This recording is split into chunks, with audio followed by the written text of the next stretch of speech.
I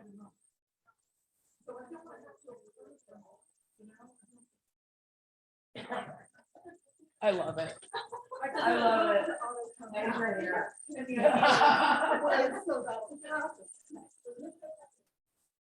Oh, well, that was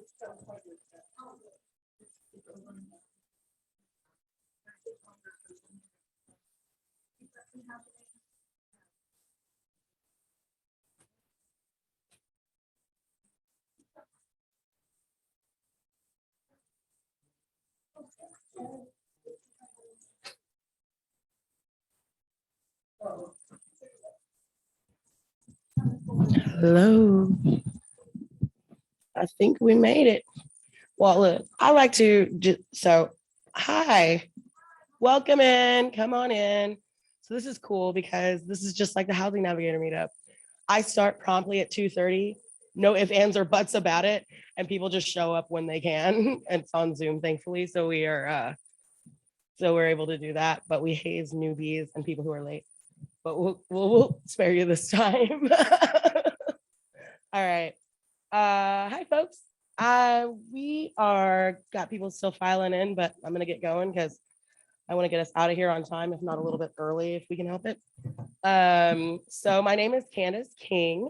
I use she, her, or they, them pronouns, and I'm going to talk today about housing navigators and working class folks, line staff people coordinating together to bolster our regional networks. So call it boots on the ground because we're kind of like that's what we call ourselves, right?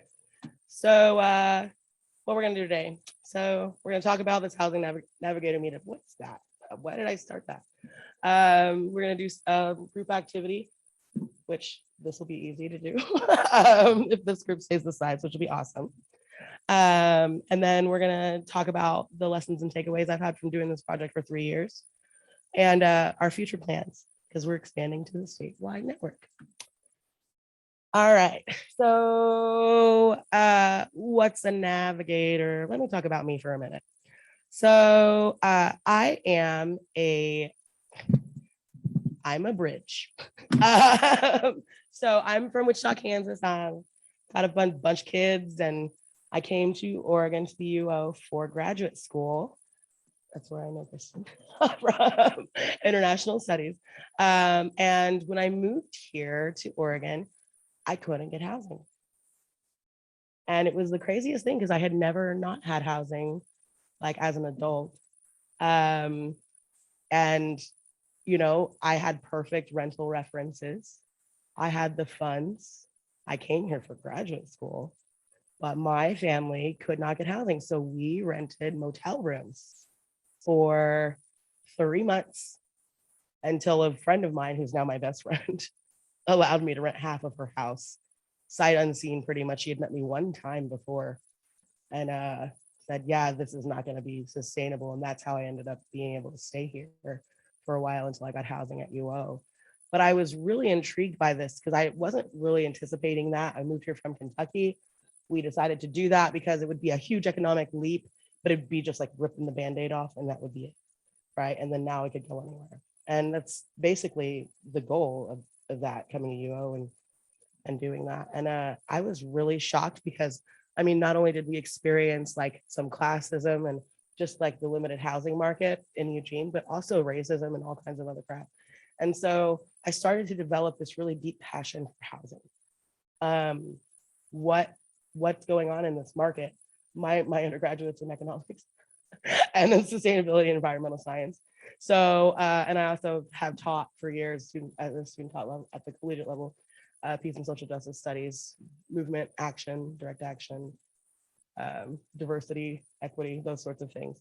So I have this sort of lens of like, where is the justice here? There is none. So, so that's how I ended up working at Homes for Good. I dropped out of UO because I was like, this program is too hard and it's too much work. And I had a baby. And I just took a year off and I regrouped and I did a lot of volunteer work and I met more and more people who couldn't get housing. I started to help people who had vouchers. I wasn't working, I was just volunteering, helping people who were like disabled, who just didn't understand how to navigate the system. And I started to understand that there were some complexities with this. And like, you can get a person housed, but they have to be really on doggedly you know, aware of what is going on. Well, did you know that the HUD manual is 600 pages long? I've read the whole thing. I love it. I love process books. And I worked there, so I worked there for a year. Took my year off. I started at Homes for Good, Lane County's housing authority, and as a housing specialist. So I was doing 500 families a year's paperwork and doing their, calculations. And I did about a year of that. And I got a promotion to housing liaison. Well, I applied and I won in a pool of candidates. And this was something that, I knew exactly what I was going into, and I couldn't quite articulate it yet. And this is the result. The Housing Navigator Meetup is the long end result. I've since left Homes for Good a year and a half ago, and I'm still doing this. So our scope. So what we're going to do today is why I started this Housing Navigator Meetup. We'll get in the nitty gritty of that. Group activities. We're going to do some polling talking. We have a live poll, interactive, and we've got people on Zoom. What did we learn? What are we going to do in the future? So what's a housing navigator? Do y'all know? Do housing navigators know? We didn't know when we started being housing navigators. So I'm a navigator. So in a nutshell, I was tasked as being a housing liaison to support people who had who had typically not been able to utilize their vouchers for whatever reason. They had barriers or hurdles, obstacles in that process. And so my role was to identify those barriers, support the person going through to find housing. At least that's what it ended up being. I'm not a social worker. Like I said, I'm an economist, but I was good at it. I think I got like 200 families housed in 2 years. The goal was 50 in 2 years. Yeah, but you gotta be hustling. You have to be dogged. You have to know every landlord. You have to know every unit. You have to know all the rules. You have to be able to debate and negotiate. Thankfully, I'll stay debating. So in Kansas, no less. Navigators can be anybody who walks with somebody through difficult times and scenarios. It doesn't have to be for housing. It could be any like resource navigators, resource coordinators in your area, anywhere where you have a person who is assigned to go with somebody who is having a hard time and connect them with what they need, right? We're finding the way, we're wayfinders. Also, if you think about it, navigations and navigators are as old as human existence, right? What does aunties do? Right? What do our grandmothers do? What do our community members do for us? Usually femmes, right? That instinct in the community where the person that everybody goes to in Louisiana, they call a big mama on the street, and they're like, I got a problem. Please help me figure it out. And so now these roles are being introduced into institutional settings, right? Where before, we would have a person come into like a housing authority and encounter a lot of bureaucracy and a whole lot of paperwork to do and a whole lot of complexity and not a lot of clarity.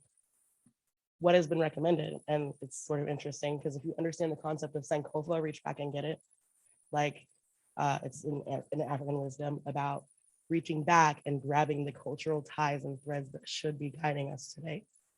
So this is sort of a reflection of that process. We call ourselves boots on the ground because we feel like we're the front lines, like we're the infantry, right? Like if you come into an agency and you get me or you get a different navigator, one of the many in our county, you're going to get a person who knows something, who is there to fight with you and fight for you. And so for the industry, it's new. This is an ancient thing. This is your homies. This is your support. So in Lane County, right? I'm hired April 1st, 2019. What a fool. As the housing liaison for the Lane County Housing Authority, right? Homes for Good. This is the first position of this kind in this agency. They were a little wary because what this means is that I'm coaching folks in spaces where we didn't coach people before, where, we used to view the participants that would come into our programs as people who were trying to get one over on the system. And what we found was, or what I found was that 30% of people weren't utilizing their vouchers because they couldn't read, or because they didn't have information about reasonable accommodations, or because they didn't know that they could look countywide, or that they didn't know that if they'd lived in that county for a year, they could port that voucher out to a different county anywhere in the country, and that might be better for their housing situation. They had no idea, you know, even if it's in the video, even if it's in the session, even if we're explaining things line by line in a big group, people have different processing styles. People are just different. And it's an individual case by case basis that when we find that maybe the bulk of the population, 70% of people are able to utilize their vouchers. Great, those folks, send them on their way, they're doing great. But those 30% on a case by case basis, each situation is different. And a lot of it has to do with trauma. Most of it has to do with disability. And a lot of it has to do with systemic injustices that we experience. And of course, then there is the rental market. Then there is, you know, landlords as a factor. These are all different factors coming at folks, and they're 30% of the people who we're trying to serve. And they're people who desperately need housing, right? So I became a liaison on April 1st, and my phone hand became a claw because basically I could never put it down. My phone hand was never down.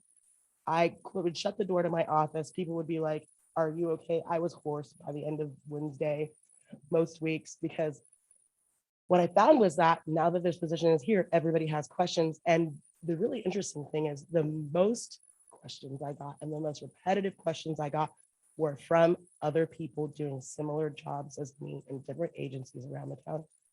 Other coordinators, case managers, housing navigators, housing specialists. We have different names in different agencies. We all do the same thing, right? So this image here is from the TAC report, Housing Homeless Service Systems recommendation, right?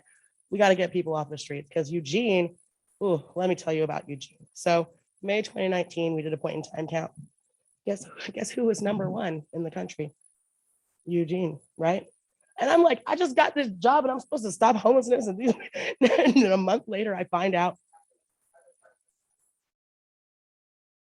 Let's talk about this. I want to show you this video because I watched this video after work that day and I cried a little because I was just like, what did I get myself into? Why am I always doing the most stressful, ridiculous thing? I just like, I don't know. I want this to work. Is there a reason that I would need to do this differently, tech guy? Yeah, I was playing a second ago, but that's so, I'm not even, it's a little wonky, but that's okay because we got 5G. So while we're getting this ready, yeah, so like you guys are aware of what the point in time count is, right? It's just well, shoot, now my phone's dead. Oh well, it's actually not that important. I can talk about it because I know this inside and out. It's buffering, but so that's the worst thing to me. It's on kval.com. This video is just a news report from when it, you know, we talked about May 2019, we did the point in time count. We knew in May that we were the highest. In October, security.org came out and said, yes, confirmed, you're the highest. When adjusted for population, Eugene had the highest number of unsheltered homeless people in the country. And I was really aware of it because I live in the center of the city. I call it the hobo highway. I don't mind, you know, they're cool, they take all my cans, but like it's intense. And I watch sweeps every day still from my house right now. And so going back to this, so yeah, this point in time count, it was really shocking, but also really affirming that we had a problem. And what I was getting was calls every day from these navigators, different people, folks from the Willamette Family, which is a drug treatment center, Head Start. We had Laurel Hill Center, which is a mental health services organization that does a lot of good work in Lane County. We have shelter care coordinators calling me. And I'm like, y'all have been around for 30 years. What are you doing? What do you mean you're calling me with this basic question? What's a calculation worksheet? how do I do this? And I'm not going to show you a calculation worksheet because they're not, I mean, they're not confusing to me, but I just don't want to get, I will get into explaining it line by line and we'll be here forever. Okay, so the point is people didn't understand, and who we were trying to serve, but also the people who were trying to help those folks didn't understand how to use a voucher, how to navigate the system, how to take a voucher to a landlord, what rules interact, what was the fair housing. We had people who did not have fair housing training in Lane County who were doing housing services and navigation for folks who were looking for housing, who were having their rights violated. So I started to dream a little about ways to put the phone down, for one thing. So I just got tired of answering the same questions. If I'm going to get hoarse, I want it to be different things that I'm talking about. If my hand is going to be a claw, I want it to be because I'm getting new information. So looked at this TAC report that created this idea for my job. Expanded coordinate rapid rehousing, expand and coordinate street outreach, expand diversion and rapid exit strategies, coordinated entry changes. Let's see what else. Landlord partnership, tenancy supports.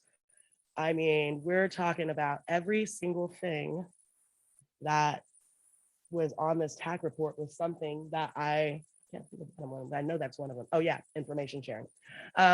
So I was like, we could do 5 of those things in one thing. And what I decided to do is create a meetup. So we talk about silos, right? We talk about silos. Guess what? We just siloed. So I have a link here. It's slido.com. I did something sneaky. And instead of having a sign up sheet, I just made a poll. And the first question is your information if you want to sign up. But I would like you folks, if you feel like it, to log into our interactive link here on Slido because we're going to play some fun games. Basically, what I did was created a network, a consortium of local housing navigators. Can you all get that there? Okay. The problem. Houston, we have a problem.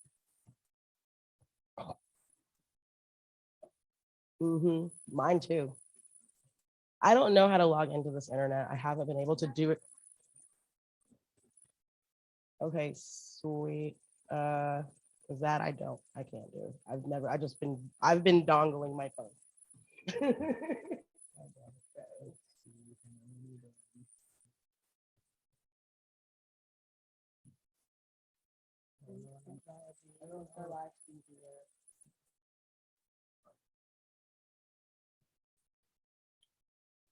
It's technically for our AV stuff for like Wi-Fi, so the more it only.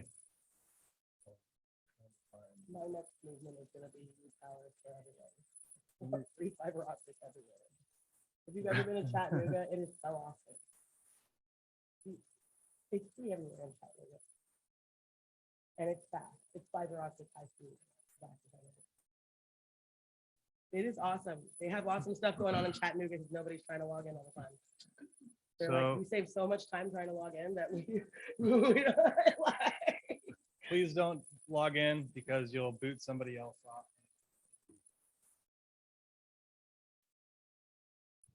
Okay. So I'm sorry, yeah, it's back up. There you go. Make it big for you. You're there. So it's just a little 3-question survey because we're just gonna play a little bit of a game. Not a game, but we're just gonna like, I actually am gleaning information too. So this is part of what I do. I sneak in some ways to glean some information from you folks. You don't have to. You can either use a QR code or no.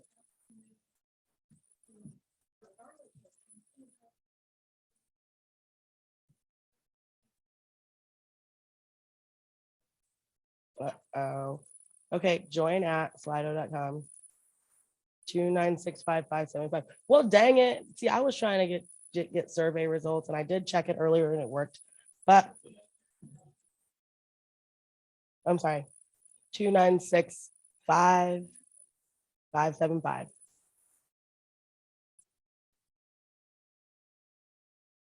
It says it should have a little pop-up thing that comes down. So like right here.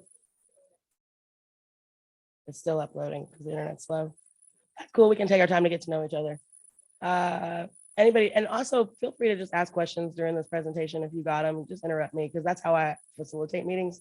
That's how I operate. I'm like, look, let's just relax. One of the best parts about the Housing Navigator meetup is the breathing. You know, we all just get together at 2:30 and we introduce ourselves and we haze the newbies. We tell them, okay, if you're your first one, you got to introduce. If it's your first time, you got to introduce yourself. And everybody else can put your information in the chat. Sometimes we have 15, sometimes we have 40, sometimes we have 50 folks show up, and that's a good amount of people for 1.5 hours. And we've been doing it for 3 years since August 2019. We just celebrated. Yep, but we breathe. I'm sorry. It is. Ooh, there we go. Ooh.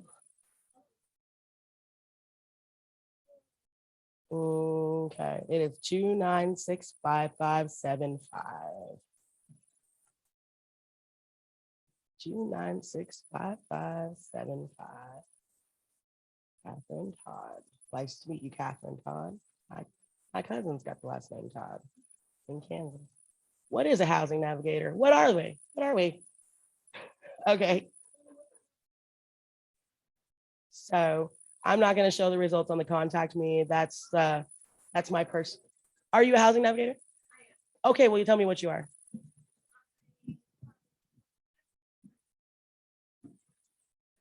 I love Easter sales. Yeah, y'all do good work.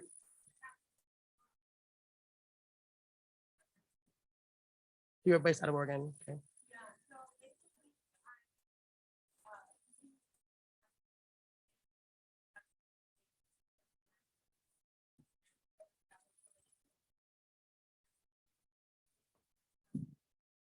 Putting up with landlords if you're on Zoom.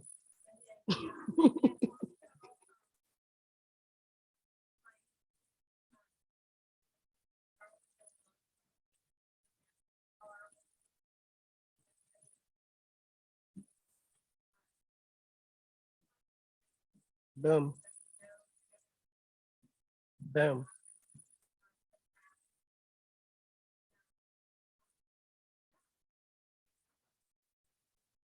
It is rewarding. It's also hard. Mm-hmm.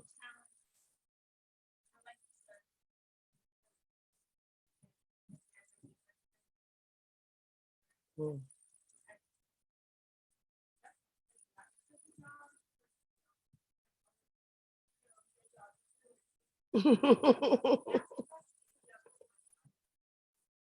That's lovely. You want to do this presentation? You want to do this presentation?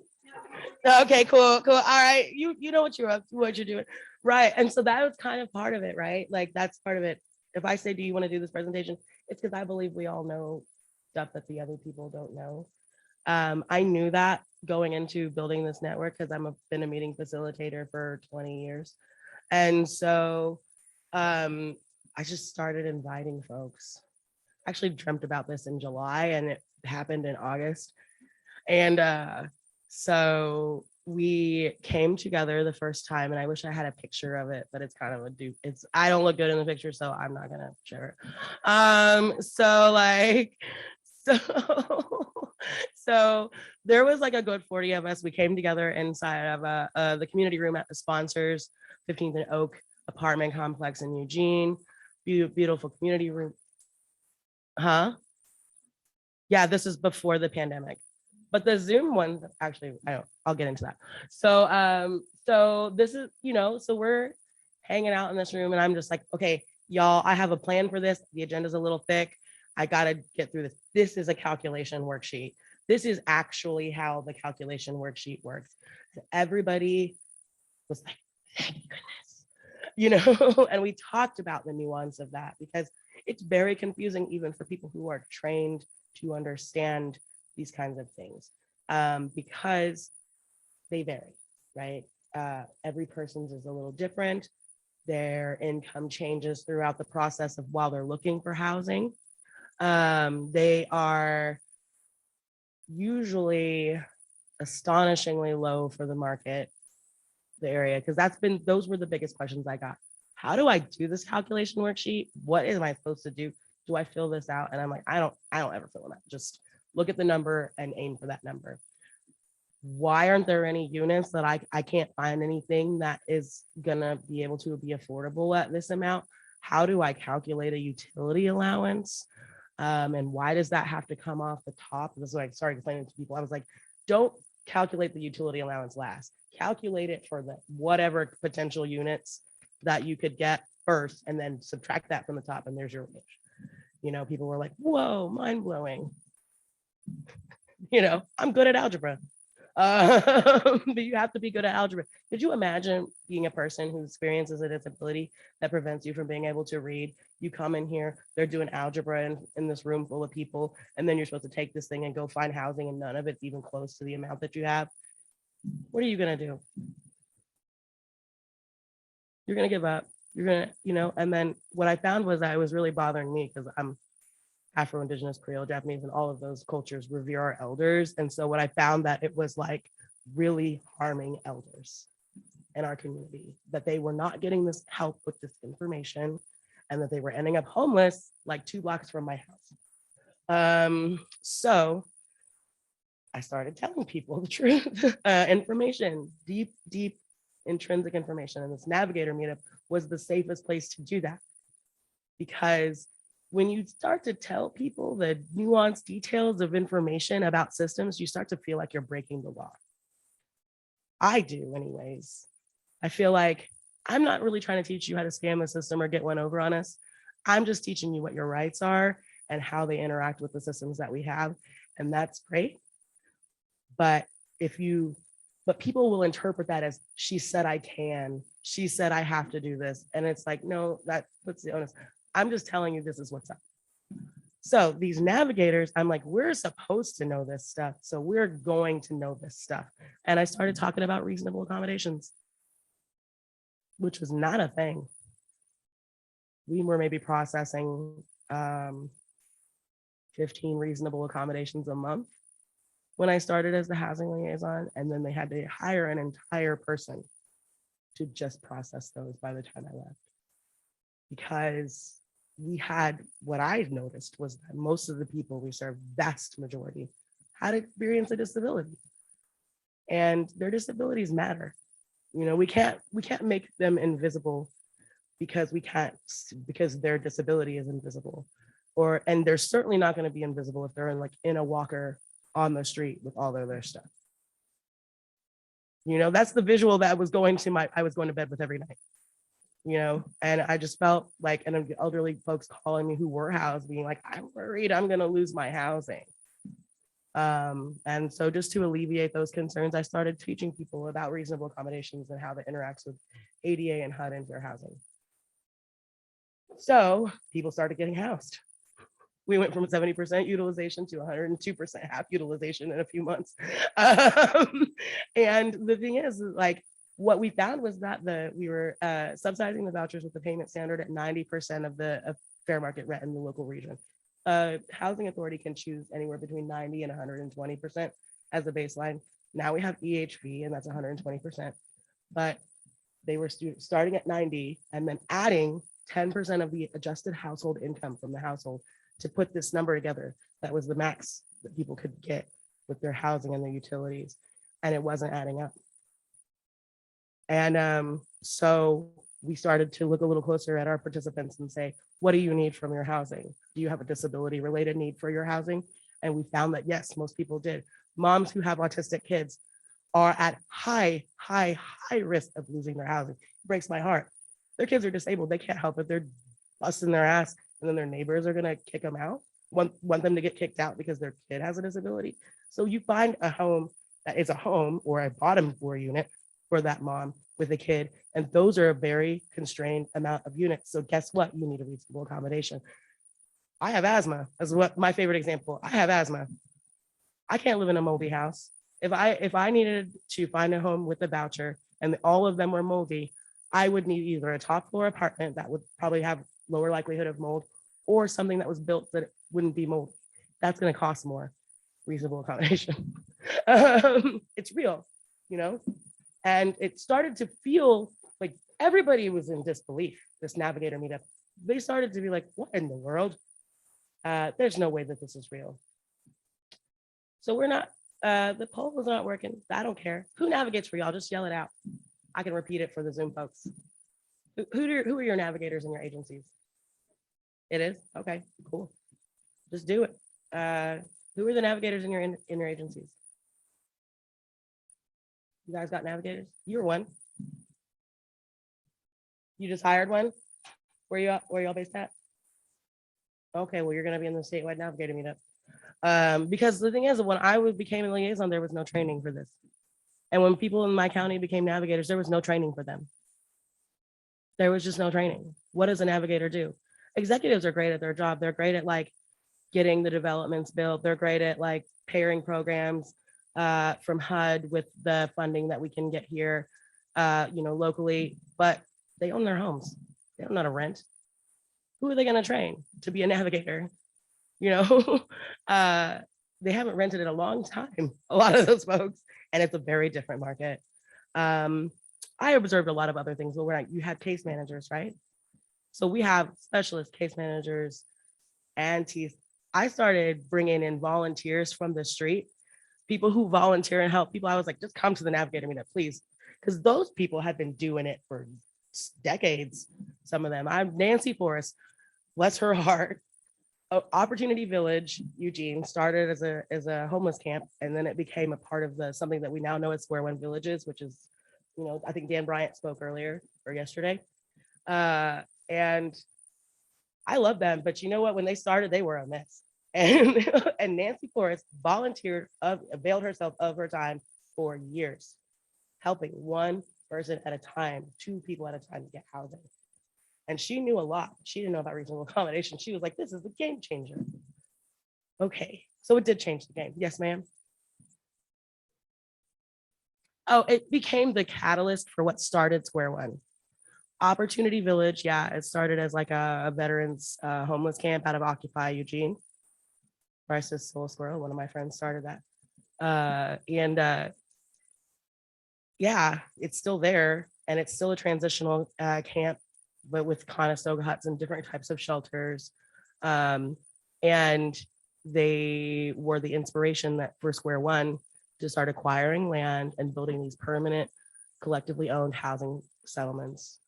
And it's just it's a really magnificent program. They've had their growing pains over the years, but they've prevailed. So I'm super proud to live very close to there. So it's in Eugene at 2nd and Garfield. It's in the industrial area. Square One Villages, you should come check us out. We have Emerald Village. Well, I'm not with Square One, but I say we. We have Emerald Village. We have Rainbow Village is going to be starting soon. C Street Village, Co-op, where people are going to be paying $5,000 a piece to own their own home effectively, or to get into the program to start to own their own home at an affordable monthly amount. Right, the land was donated from a church. It's the whole thing. One of my teammates on one of my projects is the treasurer for that organization. So, so this poll thing ain't working. But the housing navigators, we know what they are. What are the barriers, the hurdles? What are the obstacles in your counties? What are the obstacles in your area that you experience?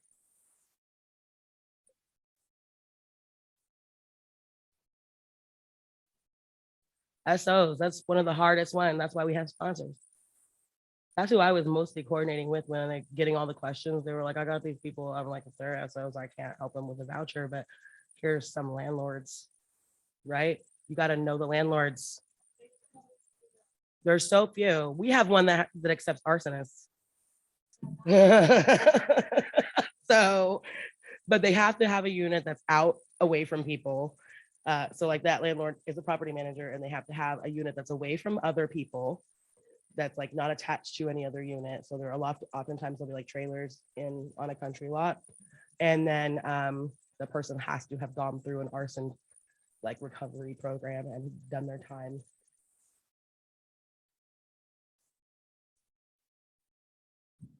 Maybe one every year.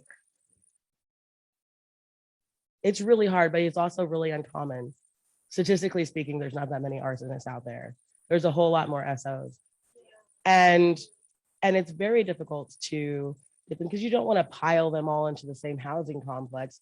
You don't want to disperse them throughout, like, like what we try to do is help people with vouchers get into neighborhoods that are a little nicer than them where they would typically live, because the idea is that the upward mobility will happen as you meet other people who aren't people you're used to.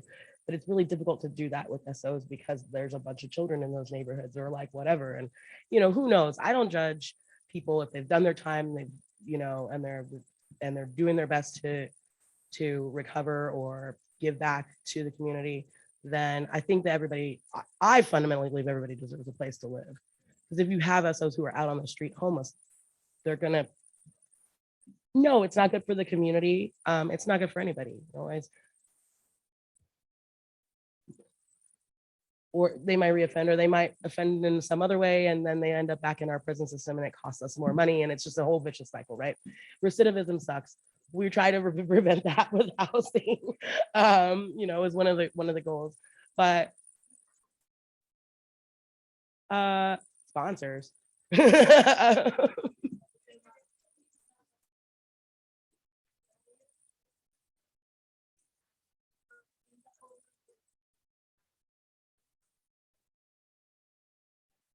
Mm-hmm. Mm-hmm.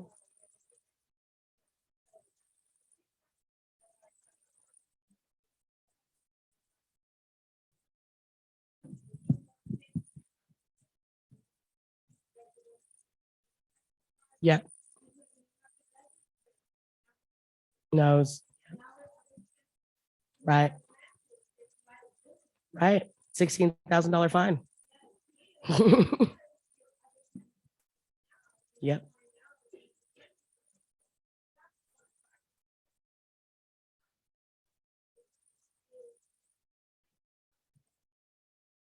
Mm-hmm.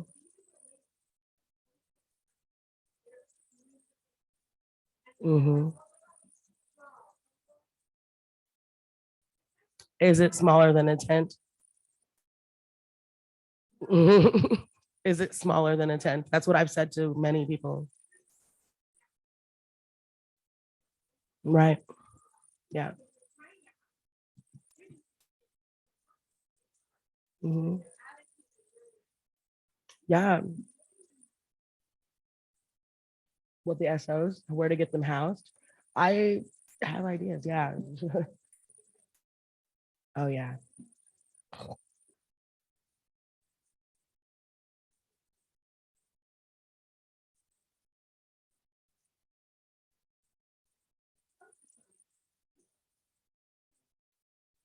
Yeah. It's everywhere. I mean, so traditionally speaking, and I mean traditional like human history speaking, communities have done a lot of their own policing through colectivos and call Latin America, or through like community council and other places. And that is a way to observe and hold people accountable within your community so that you prevent things like sex offense from happening in the first place. And then the other thing is that you have eyes in the community and everybody's aware of that, of what's going on. So we kind of have that with the registration thing, but it's so alienated from each other. We don't have a cohesive culture. We don't have communities of people who want to be interactive with each other. They don't want to know their neighbors. And I think just knowing your neighbors is a really good solution to that problem, right? Like if you have a SO who has done their time and paid their debt to society or whatever, then having them in a community isn't inherently dangerous. It's having them in a community that doesn't look at them, because if you're just looking away, then you're not really acknowledging or dealing with the fear and the problem that you have. Because the fear is, what are they going to do behind our backs? Right. Well, then just don't turn your back. I mean, it's as simple as, but I don't know. So like, I know that it's a risk for folks. Parents can't have SOs around their kids because they have, if they're poor, especially, you don't want to stick somebody with an SO into a poor community. It puts poor parents at risk of losing their children. If they're friends with that person, if they are just, whatever, it's rough. It's rough. There's all these different factors at play. That's a navigator. That's going, oh my goodness, this mom, I need to make sure that they don't live in this community because they're in recovery from a substance abuse disorder. That is a real thing that you can write a reasonable accommodation for. That they need to be in a nicer neighborhood because they are in recovery from a substance abuse disorder and they don't need to be re-triggered by the things and the places that they used to be messing around in. And the best way to do that is to put them in a nice neighborhood. You know, and I've gotten women with kids into beautiful homes because of that reason. Because look, she's been clean for 5 years. We're gonna stick her over in the hood, or we gonna put her, you know, or we gonna put her over here in the suburbs with people with boats, you know, then maybe the kids can go boating and they have good schools, and maybe we'll break the cycle. So it's a lot of like heart that goes into it, and I think that the thing about being a navigator in particular that I love is that navigators, I'm gonna flip these slides because actually I want to do this differently. So, oh, no, I had it right. Navigators are loving people. It's different than other professions. It's different than other jobs because in a professional environment, you're told to kind of like leave your emotions at the door and move through the day, doing your job professionally with an objective lens. And you can't do that when you're facing a person who, okay, story time. I still talk to this person. I don't work for Homes for Good anymore. I left in a year and a half ago and I work for myself now. I'll tell you more about that. But this person, one of my favorite participants, came in. I only ever saw her in my office 2 times. She came in and she was screaming at the top of her lungs outside. She was screaming at the top of her lungs inside. She was telling everybody she was gonna off herself in the office. Trigger warning, sorry. If she didn't get housing that day because she was tired of living in her car with her kid. And she was like yelling like, F this, F that, don't you ask me like why I didn't do this or that. And I was like, honey, I will never ask you that. Don't worry, because that is the worst question you could ask somebody. Just words wise, don't ask people, why didn't you do this? Why didn't you do that? They don't know. They didn't know they were supposed to do that. That's why, that's the answer, okay? They forgot, that's the other answer. Whatever, I was hungry. So this woman comes in. We go under a lockdown because there's an active shooter situation in the neighborhood. And like, this is the most random thing ever happened to me. And we started just like hanging out. I was like, we're under lockdown. So I guess we're just gonna be here until the lockdown's over. And then we found her housing that day. It was great. Yeah, you know what? She qualified for so many programs and she had a coordinator that was advocating for her that was doing a great job, but they were not equipping that coordinator with the tools that they needed. They didn't have the information that we had in the Navigator meetup that we were sharing with each other. And I was getting information from other places and they were getting it from me. And we were like able to say, oh man, like we know each other now. You all worked for agencies of some kind, right? Do you all ever hear people who are working for agencies hate on other agencies and the people who work there? We don't do that. We don't do that. We're all friends. We love each other. Us navigators, we see each other in the street. We're like, oh, hi. You know? We hug each other. I mean, we are so compassionate for each other's situation now versus like when I started working in, housing here, people would be like, oh, shelter care, they're blah, blah, blah. Oh, these sponsored people don't know what they're doing. I'm like, yeah, no kidding. Nobody does because we didn't have the information. And from a background in economics, information is the only way. So equal information is the only way that actively best practice decisions can be made. So you can't bargain, you can't negotiate, you can't do anything without the information that you need, the tools of the trade. So that's what we were doing. Yeah. But fast forward, that person is still in that housing. I had to have them in my office one more time. They got in trouble for some stuff, but it was like, definitely they were being discriminated against at their apartment complex. So then I had to advocate for them again, and they're doing great and I'm super proud of them. But this is our agenda. So it's really short. 2:30 we start, we do intros, personal check-in, it's optional. We do personal check-ins because you know what, we're navigators and we're all stressed out and we need to check in. we just need a space to be navigators together, to take care of each other, to say like, oh, I feel you, girl, that sucks. Or I feel you, sir, that sucks. Announcements. We do announcements. We talk about the new stuff that's happening in the local area, program status updates. I do a little bit of political announcing because I'm like renters protection committee stuff. I'm like, yeah, guess what? You got to vote, come to the city council meeting. So, and then upcoming job opportunities. We've had navigators go from one agency that they start with to be in other agencies that they start at, and they're still in the meetup, but they're at different jobs. Which is super inspiring to me because I'm like, oh, look at you, girl, you got a promotion. Congrats on having more money. We've had people buy houses, we've had people buy cars, go on vacations, have surgeries, die, just all kinds of things. 3 years we've been together, and I think we've only missed a total of 5 that is like pandemic related. I think I got really sick during the pandemic. Like I had COVID in 2019. And we missed those last 2 meetings of the year. And then just other like random things that happened. But we have McKinney-Vento liaisons that come only during the school year because that's the only time they're allowed to work. Are y'all familiar with McKinney-Vento? McKinney-Vento is the homeless family services program through the schools. It's a federally funded program. They are supposed to be fully funded. If you're in a region that doesn't have McKinney-Vento fully funded, get them. Because they're McKinney-Vento, yes, VENTO. They're liaisons. They help support homeless families. We didn't have it. It expanded. Boom. We got people with housing. Family. With kids, and now we have a pipeline directly to specific housing for those families with kids, thanks to affordable housing complex that was built in response to McKinney-Vento. So, troubleshooting. That's what we spend the majority of our time doing. We meet from 2:30 to 4. We start troubleshooting at 2:50 and we finish usually at 4:05. And we're not all done, and we email each other and we talk about things. But what we do is we go, anonymously, or we don't reveal our participants' identity, although sometimes we'll be like, I know who that is. Let's coordinate together. Let's get an ROI together. And we talk about, this is a really complex situation I have. I'm supporting a woman who has multiple chemical sensitivity, and she can't get housing anywhere because everything is gross.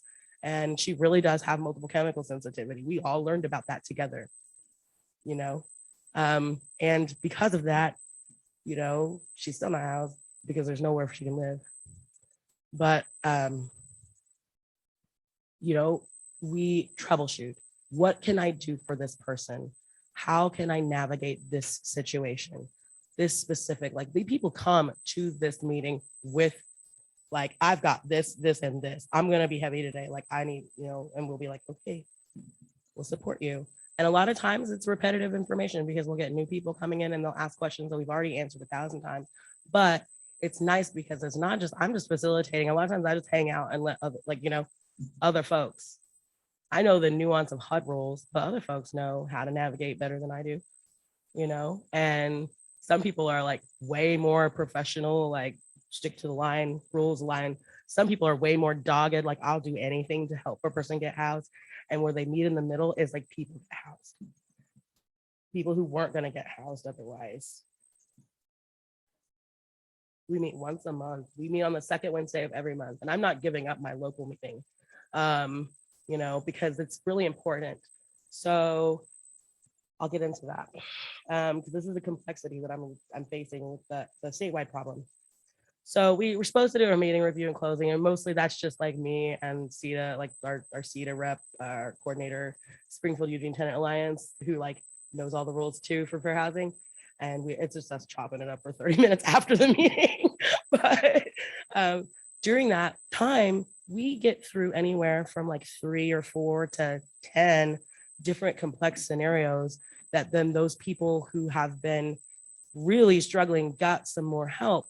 And when you think about that every month and the information that processes through, that goes through the Navigator, that can use over and over and over again, we're talking about some real headway. This is getting vouchers into units. This is getting people off the streets. So yeah, surviving the search. I put that there because I'm like, the Navigator has to survive the search. It's not always the participant. I've had a couple that didn't make it, but it was me that was like, I'm gonna crumble. Landlords, we talk about landlords all the time. Are they cool or nah? What's their process? You know, like which ones are like, there's one apartment, like I identified my favorite in Lane County because they take the listing down after somebody applies. And it's like, oh, can y'all just teach everybody? Go ahead.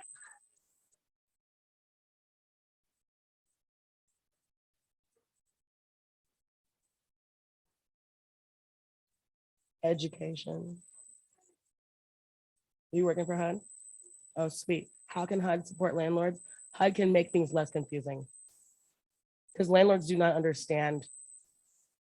Their landlords are people just like you and I, and they are not exceptional.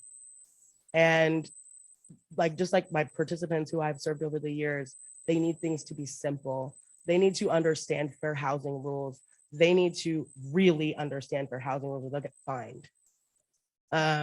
They need to not, I don't know, can you guys write something that says don't be jerks? No, I don't what HUD can do to help landlords is to eliminate landlords and make people the owners of their homes. That would be the best thing. That would stabilize housing. It would cost less transition. But you know, that's my, I mean, I have a lot of opinions, but for existing landlords, they also need support. Like we tried to do some incentive programs where we were like, if the tenant screws up in the first year, we'll give you some money. And I'm a rent well trained or certified trainer, and I'm a, you know, all these other things.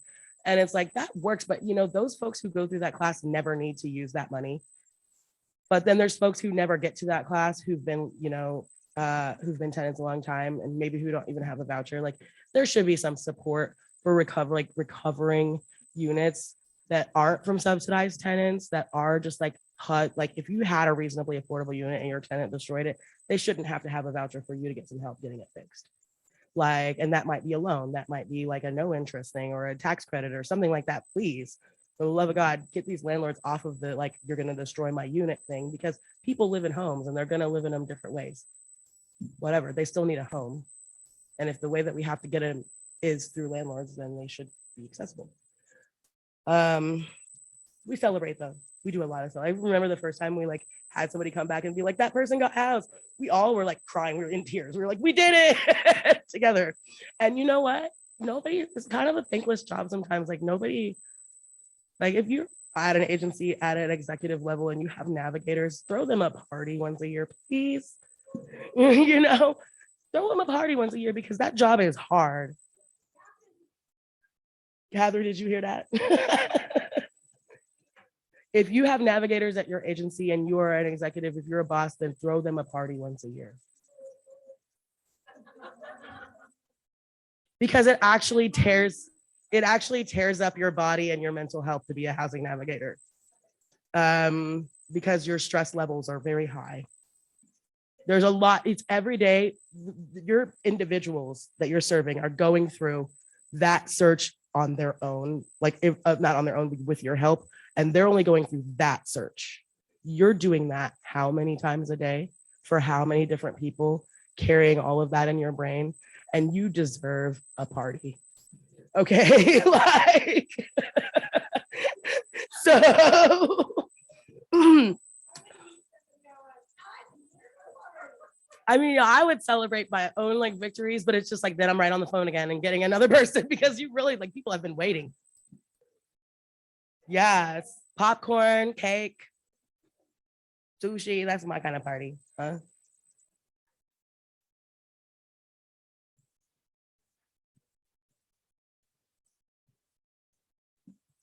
Yeah, it's case conferencing effectively.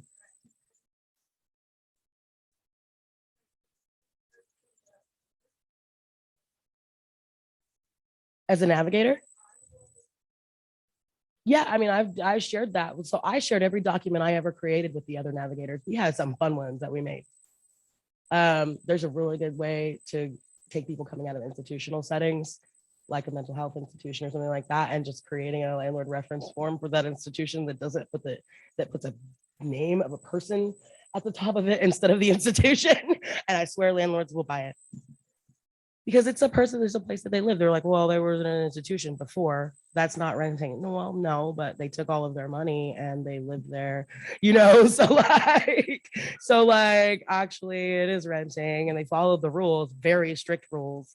Um, so yeah, so I mean, onboarding, I do a needs assessment and we just kind of get to know each other. That's kind of, you know, and I got like a lot of anthropology training, field methods. And so I just kind of talk to people and figure out what they need and try to hit all the points. Do you experience a disability? I note my demographic things. I'm like, what about your kids? Do you have any? What about your friends? Have you ever done drugs? It's okay if you have, if you haven't. Are you a criminal? I'm not anymore. You know, I have that kind of conversation with them. And usually we'll get, you know, like a lot of that stuff through. Um, yeah, I was a little street rat when I was a kid. Go figure. Um, so yeah, getting to know each other. We did that with the navigators. We do that with our participants. We just know each other and we love each other. And then we don't have any salt between agencies now. It's like, oh, I know that that's a problem y'all experience. And it's not your fault. I got you. Like, what can we do? Deep cleansing breaths. That's just Black feminism. You gotta breathe.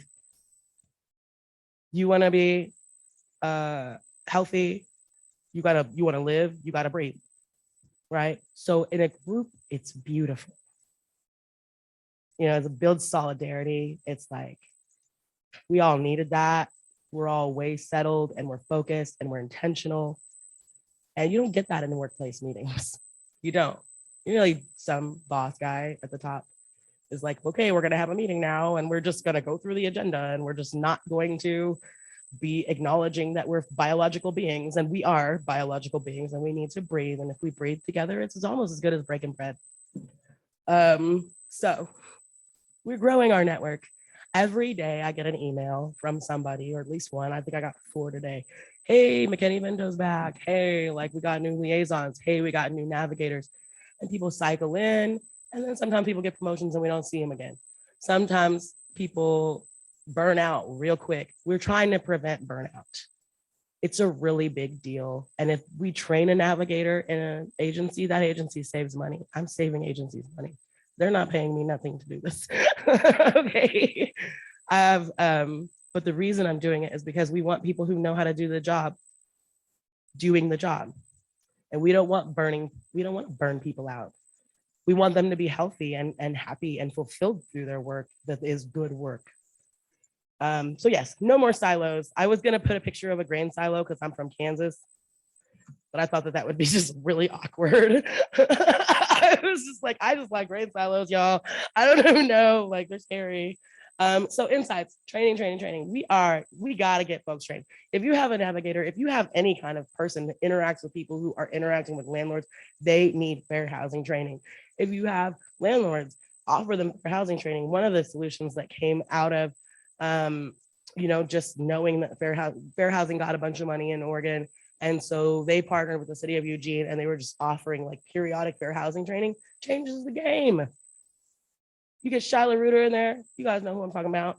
Shyla Reuter, she's the OG at the Fair Housing Council of Oregon, and she is super saucy. She's one of the greatest fair housing presenters I've ever seen. She's just like a lawyer and knows what's up. I had our legal aid person. You know, early on, I didn't really know what the agenda was going to look like. You know, I would try to stack it full of information and presenters and stuff. And what I found is what we really care about is the troubleshooting, case conferencing. That's what we care about. And what happens is a lot of times people will be like, they have support from this and they have support from that. We'll get those ROIs and then boom, somebody's house. County and municipal systems, state, whatever. You want to get all of the trainings that come out of that. So like I basically gave a mini housing specialist training to our housing navigators so they understood what the paperwork process looked like for a housing specialist so that they understood what they needed to do. I can train. I do train people. That's how I get paid because I don't get paid for this. So peer development though, like the little tricks of the trade that we know that only navigators know and nobody else, that's us talking to each other and being like, yeah, you just got to do this thing. Oh, I made a bunch of templates for reasonable accommodations. Here you go. Like those sort of pieces that, you know, just pop your logo on there. It's not a big deal. And it's very big thank yous a lot of times. navigators are inspiring. Like I love my navigator folks. I like think about us all the time. I get super excited. It's the only meeting in the month that I care about, like really absolutely attending. And it's on Zoom and it's my Zoom, so I gotta be there. But it's trauma work, and then navigators need mental health support, and parties and each other, and food. Our best, like, so when we first started, we weren't on Zoom. The pandemic put us on Zoom, and I missed the food meetings, but I just don't want to coordinate locations anymore. That's the hardest part about being off Zoom, is that you got to find a place, you got to go there, you transition. I can just do this with Zoom, looking great up top and no pants. And and everybody's allowed to eat in our meeting. You're allowed to be off camera. It's a relaxing space. We're there together. We love each other. We're not here to cut each other down. What time do I got, y'all? Oh, perfect. So repetition, we talked about the repetition in the meetings. It's just going to happen. Agenda and notes, yes. Next steps, no. Do not make a navigator leave that meeting with any more than they already had on their plate. Should be less, right? Like most meetings I go to, I leave with a lot more things to do next. This is a meeting for us to take things off our plates. So if we're going to do this, and I'm doing a statewide, I'm going to facilitate the hub for the state probably for the next year. And then I'm going to hand it off because I like handing things off. And I do believe that regional networks are the key. So Housing Oregon wrote this grant for me to expand this to statewide, right? And I'm going to do it, but there's not a way to do that effectively at a state level because every market is different. And I don't want to know all the landlords in the state. I only want to know the ones in my region. I mean, there's basic stuff like we could come statewide and hub for fair housing training. That makes sense. Exactly. Facilitators. Yes, regional facilitators and statewide like events that are beneficial to everybody that apply at that level. That like, if HUD came out with a new regulation, that would be something I would want to cover on a statewide. But the key is that this is your line staff. This isn't the boss. This isn't the supervisor. And you know what? This has been the way that we de-silo. This is what did it. It wasn't bosses getting together and having cocktails. It wasn't conferences. That doesn't cause coordination. What causes coordination is the people who actually do the work working together. Go figure. So boom, we dreaming. January, February 23. I think probably February because January is a rough month for navigators. It's like coming out of the holidays. A bunch of people usually get evicted during the holidays. I'm laughing because it's just like, why? I don't know. Fighting is why people get evicted during the holidays. And they go broke. They go broke buying stuff for their kids. They don't pay the rent. I understand that though. I get it. I've done that many times. But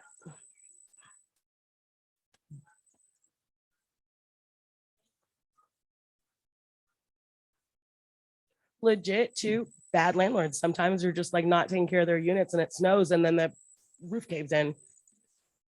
I got a landlord I'm dealing with now whose whole portfolio is all condemned. And I'm just like, you're wasting 12 houses in a place that has no housing. What are you doing? You need to sell this portfolio. And I'm just harassing him. But and I think he's gonna do it. So I want to get some data first. So I'm gonna reach out to folks who reach out to me and I'll give you my contact information. And I'm going to use the Housing Oregon network and sell and put out some surveys. What are your needs? Who are the hub identifiers? Like who would be a good facilitator for this? Can we pay them, please? Like something extra on top, especially if they have lived experience. Can we pay them double? Like seriously, because we ask people with lived experience to do all of this hard work and we pay them the least. We want t-shirts. I mean, that's like, what's the money for? T-shirts, stickers, but also digital resources. I pay for Zoom out of my pocket. Staff, we need somebody to do social media because I have a social media, but I can't be on social media. I'm busy. I set it up. Somebody manage it. I'm terrible at Facebook.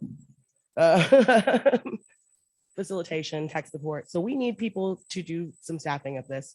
It would be super part-time and ad hoc and kind of like once a month regional facilitators get together, you know, all together, and we talk about what's new. And then a couple times a year, 4 times a year, we all get together. And maybe one of those times is a party. So I just like parties. I like crudité. Charcuterie boards, you know, fancy clothes.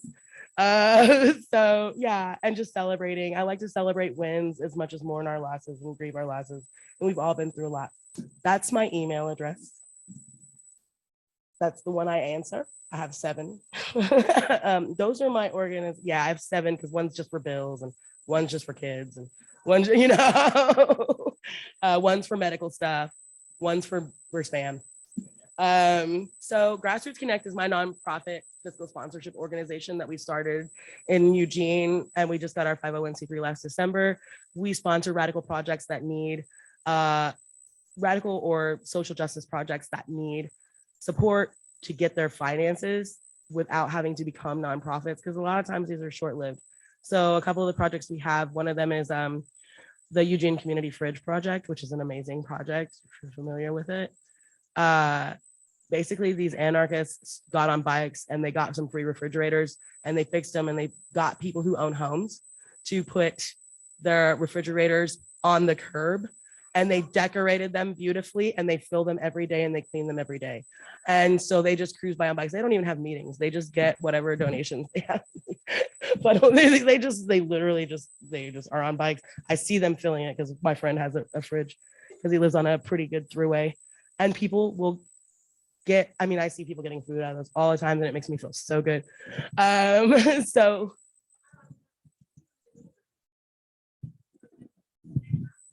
right, fresh produce. And you don't have to be homeless to get out of community fridge. You could just be hungry, which is awesome, because I've gotten food out of there before. Just like, I can't think of what to eat. Whatever's free in there is good. You know, if you and your husband are arguing, or your partner are arguing, you drive down the street, well, try a community fridge. Maybe, you know, what are we going to have for dinner? I don't know, whatever's free in that fridge. Leave a donation though, please. And then also we have Shelter Now, which is the project that just started. You can check them out on Instagram. So Shelter Now takes what are spot shelters, like not like the transitional housing, kind of, you know, ADU type units, and they soup them up and make them nice so that they're more long term. And we fundraise the money. They fundraise the money through us, and then they donate them to buildings like churches and institutions that want one souped up, permanent, stable home, not HUD home for somebody. Tiny home, but we can't call it that. So, because it's a different distinction, right? So, yeah, I wish they were subsidizable. Enclave Unlimited is just my parent company so that I can do projects and not have to focus. So it's just whatever projects I want to do. If I have to run it through something, I run it through that. Take care, Mom. She's not my mom, but she's a mama. So Blank Space Collective is something I'm really excited about that I'm doing. We're a think tank. We're nerds for cultural reimagination. Basically, our goal is that we identify like, well, we've been doing this for almost a year now, and we're just like nerdy people who really care a lot about bolstering like culture and removing alienation from our community so that people can be together, because like we think that community building is revolutionary. And so like we're doing that by just talking about ways that we can insert these different values into different situations. So we're having a lot of fun. We're building a critical pedagogy for education, equity and inclusion training to de-traumatize diversity, just stuff like that. So that's me. That's what I do. I get paid, I guess. I don't know. It works out in the end. But yeah, I'm here to answer any more questions if you folks haven't. I just appreciate you for being such an engaging, wonderful audience of people who I can see care and how, and yeah. Thank you.